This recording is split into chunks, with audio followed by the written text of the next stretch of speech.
നിയമസഭാ തെരഞ്ഞെടുപ്പ് പടിവാതിൽക്കൽ നിൽക്കെ കോൺഗ്രസും UDF-ഉം തങ്ങളുടെ മുന്നൊരുക്കങ്ങൾ ഊർജിതമാക്കുകയാണ്.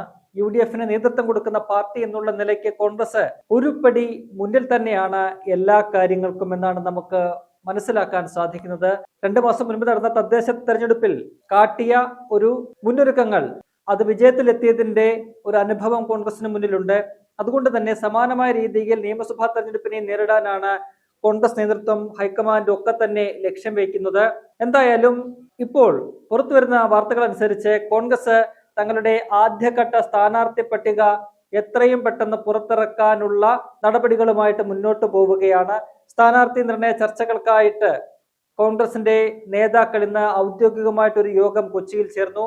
കേരളത്തിന് ചുമതലയുള്ള AICC സെക്രട്ടറി ദീപാദാസ് മുൻഷി, ഒപ്പം തന്നെ സംഘടനാ ചുമതലയുടെ ജനറൽ സെക്രട്ടറി KC വേണുഗോപാൽ, പ്രതിപക്ഷ നേതാവ് VD സതീശൻ, KPCC അധ്യക്ഷൻ സണ്ണി ജോസഫ്, രമേശ് ചെന്നിത്തല ഉൾപ്പെടെയുള്ള പ്രമുഖ നേതാക്കളെല്ലാം ഇന്നത്തെ കൊച്ചിയിൽ നടന്ന യോഗത്തിൽ പങ്കെടുത്തിട്ടുണ്ട്. ആ യോഗത്തിൽ അനൗദ്യോഗികമായിട്ട് പല കാര്യങ്ങളും ചർച്ചയ്ക്ക് വന്നു.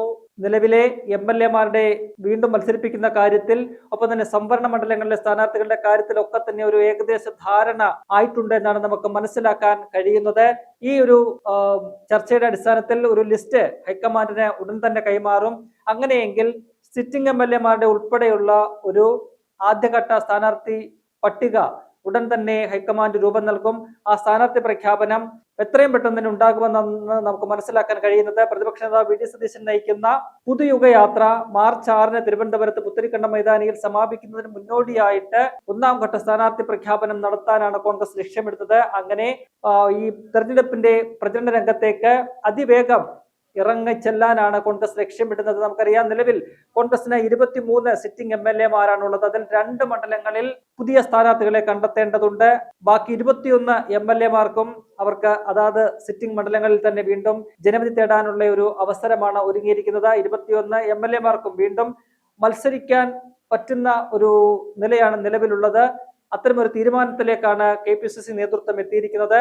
എന്നാൽ 2 മണ്ഡലങ്ങളിൽ സിറ്റിംഗ് MLA-മാർ മത്സരത്തിന് ഉണ്ടാകില്ല. അത് പാലക്കാടും ഒപ്പം തന്നെ തൃപ്പൂണിത്തുറയുമാണ്.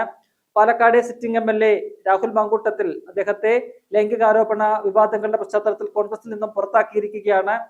എന്നാൽ ആ സീറ്റ് കോൺഗ്രസിന്റെ സിറ്റിംഗ് സീറ്റാണ്. അവിടെ പുതിയൊരു സ്ഥാനാർത്ഥിയെ കണ്ടെത്തേണ്ടതുണ്ട്. ഒപ്പം തന്നെ തൃപ്പൂണിത്തുറയിലേക്ക് വരുമ്പോൾ അവിടെ K. ബാബുവാണ് കോൺഗ്രസിന്റെ സിറ്റിംഗ് MLA. എന്നാൽ അദ്ദേഹം ആരോഗ്യ പ്രശ്നങ്ങളൊക്കെ തന്നെ ചൂണ്ടിക്കാട്ടി ഇത്തവണ മത്സരിക്കാനില്ല എന്ന നേതൃത്വത്തെ അറിയിച്ചു കഴിഞ്ഞു. അതുകൊണ്ട് പുതിയൊരു സ്ഥാനാർത്ഥിയെ അവിടെയും കണ്ടുപിടിക്കേണ്ടതുണ്ട്. ഇക്കാര്യങ്ങൾ ഇന്ന് ഈ യോഗത്തിന് ശേഷം പുറത്തിറങ്ങി വന്ന KPCC അധ്യക്ഷൻ സണ്ണി ജോസഫ് മാധ്യമങ്ങൾക്ക് മുന്നിൽ അത് അംഗീകരിക്കുന്നുണ്ട്. തൃപ്പൂണിത്തുറയിലെ കാര്യം ചോദിക്കുമ്പോൾ അദ്ദേഹം പറയുന്നത് ഇത്തരത്തിൽ K. ബാബു തന്റെ അസൗകര്യം അറിയിച്ചിട്ടുണ്ട്. അപ്പോൾ പുതിയൊരു സ്ഥാനാർത്ഥി അവിടെ വേണ്ടി വരും. അപ്പൊ തന്നെ പാലക്കാട് നമുക്കറിയാം, പാലക്കാട് അദ്ദേഹം പറഞ്ഞാലും ഇല്ലെങ്കിലും പുതിയ സ്ഥാനാർത്ഥി തന്നെ വേണ്ടി വരുമെന്നുള്ള കാര്യം ഉറപ്പാണ്. അപ്പോൾ K. ബാബുവിന് പകരം അവിടെ ആര് എന്നൊരു ചോദ്യം ഉയരുന്നുണ്ട്. കാരണം 91 മുതൽ ഇങ്ങോട്ട് നോക്കുമ്പോൾ CPM-ലെ അധികായരായിട്ടുള്ള പല നേതാക്കളെയും മലർത്തിയടിച്ചുകൊണ്ടാണ് തുടർച്ചയായിട്ട് K. ബാബു വിജയം നേടിയ മണ്ഡലം നിലനിർത്തിയത്. 2016-ലാണ് അദ്ദേഹം ആദ്യമായിട്ടൊരു തോൽവി നേരിട്ടത്.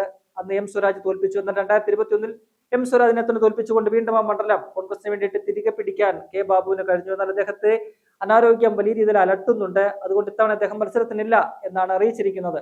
ആ മണ്ഡലം നിലനിർത്താൻ K. ബാബു തന്നെയാണ് അനിവാര്യനെന്ന് നേതൃത്വത്തിന് തോന്നുകയാണെങ്കിൽ, നേതൃത്വം നിർബന്ധിച്ചാൽ ഒരുപക്ഷെ ബാബു മത്സരിക്കാനുള്ള സാധ്യത നമുക്ക് തള്ളിക്കളയാൻ കഴിയില്ല. ഒപ്പം തന്നെ മറ്റു ചില പേരുകൾ, മത്സരം ഉറപ്പിക്കുന്ന ചില പേരുകൾ കൂടി പുറത്തു വരുന്നുണ്ട്. അതിലൊന്ന് K. മുരളീധരന്റേതാണ്.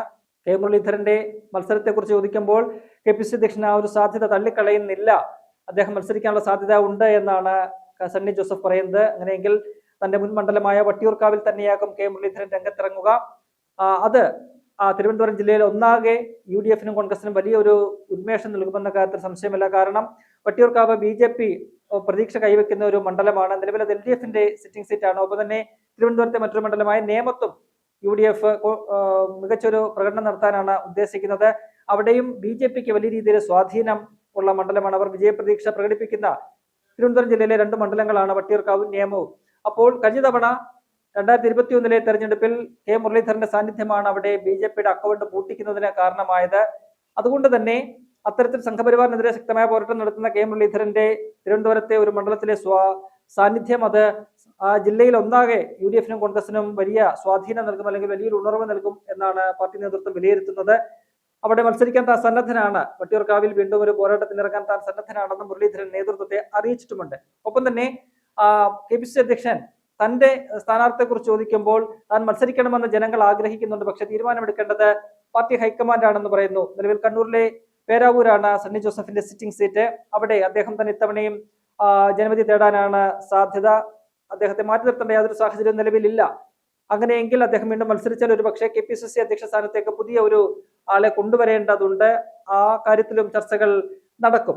ഒപ്പം തന്നെ ഇന്നലെ KC വേണുഗോപാൽ മറ്റു ചില പേരുകൾ കൂടി അനൗദ്യോഗികമായിട്ട് പറയുന്നുണ്ട്. പാലക്കാട് നടന്ന ഒരു യോഗത്തിലാണ് അദ്ദേഹം രണ്ട് മുൻ ജനപ്രതിനിധികളുടെ പേരുകൾ എടുത്തു പറയുന്നത്. ഒന്ന് VT ബൽറാമും ഒപ്പം തന്നെ രമ്യ ഹരിദാസിന്റെയും പേരാണ്. ഒരാളെ ex-MLA ഒരാൾ ex-MP അവരുടെ പേരിന് മുമ്പിലുള്ള എക്സ് അത് ഉടൻ തന്നെ മാറ്റപ്പെടും, അത് മായ്ച്ചു കളയും എന്ന് KC വേണുഗോപാൽ പറയുന്നുണ്ട്. അതായത് രണ്ടുപേരും വീണ്ടും മത്സരിക്കും, അവർ ജയിച്ച് MLA ജനപ്രതിനിധികളാകും എന്നൊരു സൂചനയാണ് KC വേണുഗോപാൽ നൽകുന്നത്. നമുക്കറിയാം, തുടർച്ചയായിട്ട് 2 തവണ തൃത്താല മണ്ഡലത്തിൽ നിന്നും വിജയിച്ച VT ബൽറാം കഴിഞ്ഞ തെരഞ്ഞെടുപ്പിലാണ് MP രാജേഷിനോട് അവിടെ നേരിയ വോട്ടുകൾക്ക് പരാജയപ്പെട്ടത്. അവിടെ വീണ്ടും ഒരു അംഗത്തിന് VT ബൽറാം തയ്യാറെടുക്കുകയാണ്. കോൺഗ്രസിന് അനുകൂലമായ ഒരു സാഹചര്യമാണ് തദ്ദേശ തെരഞ്ഞെടുപ്പിന് ശേഷം തൃത്താലയിലുള്ളത്. അതുകൊണ്ട് തന്നെ വലിയ ആത്മവിശ്വാസമാണ് കോൺഗ്രസിനുള്ളത്. VT ബൽറാമിനെ വീണ്ടും രംഗത്തിറക്കിയാൽ ആ മണ്ഡലം തിരികെ പിടിക്കാൻ കഴിയുമെന്ന് ഉറച്ചു വിശ്വസിക്കുന്നുണ്ട് കോൺഗ്രസ് നേതൃത്വം. ഇപ്പൊ തന്നെ രമ്യ ഹരിദാസ്, നമുക്കറിയാം 2019 ലോക്സഭാ തെരഞ്ഞെടുപ്പിൽ ആലത്തൂർ മണ്ഡലത്തിൽ നിന്നും 1.5 ലക്ഷത്തിലധികം വോട്ടുകളുടെ ഭൂരിപക്ഷത്തിന് വിജയിച്ചുകൊണ്ട് അവിടെ നിന്നും LDFന്റെ കുത്തക മണ്ഡലമായിരുന്ന ആലത്തൂർ ലോക്സഭാ മണ്ഡലം തിരികെ പിടിച്ച ഒരു നേതാവാണ്, ഒരു വനിതാ നേതാവാണ് രമ്യ ഹരിദാസ്. അതിനുശേഷം ഇക്കഴിഞ്ഞ ലോക്സഭാ തെരഞ്ഞെടുപ്പിൽ വീണ്ടും മത്സരിച്ചെങ്കിലും അവിടെ 20,000 വോട്ടുകൾക്കാണ് പരാജയപ്പെട്ടത്. തുടർന്ന് ചേലക്കരയിൽ നിയമസഭാ സീറ്റിലേക്ക് നടന്ന ഉപതെരഞ്ഞെടുപ്പിൽ മത്സരിച്ചെങ്കിലും അവിടെയും രമ്യ ഹരിദാസ് തോൽക്കുന്ന ഒരു സാഹചര്യം ഉണ്ടായി. പക്ഷേ അവിടെ ഭൂരിപക്ഷം ഗണ്യമായി കുറയ്ക്കാനായിട്ട് രമ്യ ഹരിദാസിന് സാധിച്ചു. 2021 K രാധാകൃഷ്ണൻ അവിടെ 40,000 വോട്ടുകൾക്കാണ് ചേലക്കരയിൽ വിജയിച്ചതെങ്കിൽ പിന്നാലെ നടന്ന ഉപതെരഞ്ഞെടുപ്പിൽ അത് 12,000 വോട്ടുകളുടെ ഭൂരിപക്ഷമായിട്ട് കുറയ്ക്കാൻ രമ്യ ഹരിദാസിന് സാധിച്ചു. അപ്പോൾ ഈ രണ്ടുപേരും, അതായത് VT ബൽറാമും രമ്യ ഹരിദാസും മത്സരിക്കുമെന്നുള്ള കാര്യത്തിലും ഏതാണ്ട് തീരുമാനം ആയിട്ടുണ്ട്. KC വേണുഗോപാൽ അത് സംബന്ധിച്ച് ഒരു സൂചന നൽകുന്നുണ്ട്. തൃത്താലയിൽ തന്നെയാകും VT ബൽറാം മത്സരിക്കുക. അതേസമയം രമ്യ ഹരിദാസിന്റെ മണ്ഡലം സംബന്ധിച്ചൊരു ധാരണയിലേക്ക് എത്തിയിട്ടില്ല. അത് എവിടെയാകുമെന്നുള്ള കാര്യത്തിൽ ഒരു സർപ്രൈസ് ഇങ്ങനെ നിലനിൽക്കുകയാണ്. ഒപ്പം തന്നെ പല സംവരണ മണ്ഡലങ്ങളിലും കോൺഗ്രസിന്റെ സ്ഥാനാർത്ഥികളിലും ഒരു ഏകദേശ ധാരണ ആയിട്ടുണ്ട്. അതുൾപ്പെടെയുള്ള ഒരു ആദ്യഘട്ട സ്ഥാനാർത്ഥി പട്ടികയാകും കോൺഗ്രസ് വരുന്ന ദിനങ്ങളിൽ പുറത്തിറക്കുക എന്നാണ് നമുക്ക് മനസ്സിലാക്കാൻ കഴിയുന്നത്. ഒപ്പം തന്നെ വളരെ സുപ്രധാനമായ മറ്റൊരു വാർത്ത എന്ന് പറയുന്നത് മുൻ ചലച്ചിത്ര അക്കാദമിയുടെ ചെയർമാനും ഒപ്പം തന്നെ നടനുമായിട്ടുള്ള പ്രേംകുമാർ, അദ്ദേഹം കഴിഞ്ഞ ദിവസമാണ് CPM-നെതിരെയൊക്കെ രൂക്ഷമായ വിമർശനവുമായി രംഗത്തെത്തിയത്. തന്നെ ചലച്ചിത്ര അക്കാദമിയുടെ അധ്യക്ഷ സ്ഥാനത്ത് നിന്നും പുറത്താക്കിയത് മര്യാദയില്ലാത്ത നടപടിയായി പോയി, തന്നെ ഒന്ന് അറിയിക്കുക പോലും ചെയ്യാതെയാണ് മികച്ച രീതിയിൽ പ്രവർത്തിച്ചിരുന്ന തന്നെ ആ സ്ഥാനത്ത് നിന്നും പുറത്താക്കിയതെന്നൊരു വിമർശനം അദ്ദേഹം ഇന്നലെ ഉന്നയിച്ചിരുന്നു. ഇന്നും അദ്ദേഹം മാധ്യമങ്ങളെ കണ്ട് ശക്തമായ വിമർശനം ആവർത്തിക്കുന്ന ഒരു കാഴ്ചയാണ് നമുക്ക് കാണാൻ കഴിഞ്ഞത്. അപ്പോൾ പ്രേംകുമാർ CPM-നോട് ഇടഞ്ഞ് ഇങ്ങനെ നിൽക്കുന്ന സാഹചര്യത്തിൽ കോൺഗ്രസ് നേതൃത്വം അദ്ദേഹത്തെ ബന്ധപ്പെട്ടിട്ടുണ്ട്, അദ്ദേഹവുമായിട്ട് ചർച്ചകൾ നടത്തിയിട്ടുണ്ട്. KC വേണുഗോപാലുമായിട്ട് പ്രേംകുമാർ കൂടിക്കാഴ്ച നടത്തിയെന്നുള്ള വിവരങ്ങൾ പോലും പുറത്തു വരുന്നുണ്ട്. അപ്പോൾ അങ്ങനെയാണെങ്കിൽ പ്രേംകുമാർ വരുന്ന ദിവസങ്ങളിൽ തന്നെ ഒരു പക്ഷേ കോൺഗ്രസിലേക്ക് എത്താനുള്ള സാധ്യത നമുക്ക് തള്ളിക്കളയാൻ കഴിയില്ല. ഒപ്പം തന്നെ അങ്ങനെ കോൺഗ്രസിലേക്ക് എത്തുകയാണെങ്കിൽ അദ്ദേഹം വരുന്ന നിയമസഭാ തെരഞ്ഞെടുപ്പിൽ ഒരു മണ്ഡലത്തിൽ നിന്നും മത്സരിക്കാനുള്ള സാധ്യതയും കാണുന്നുണ്ട്.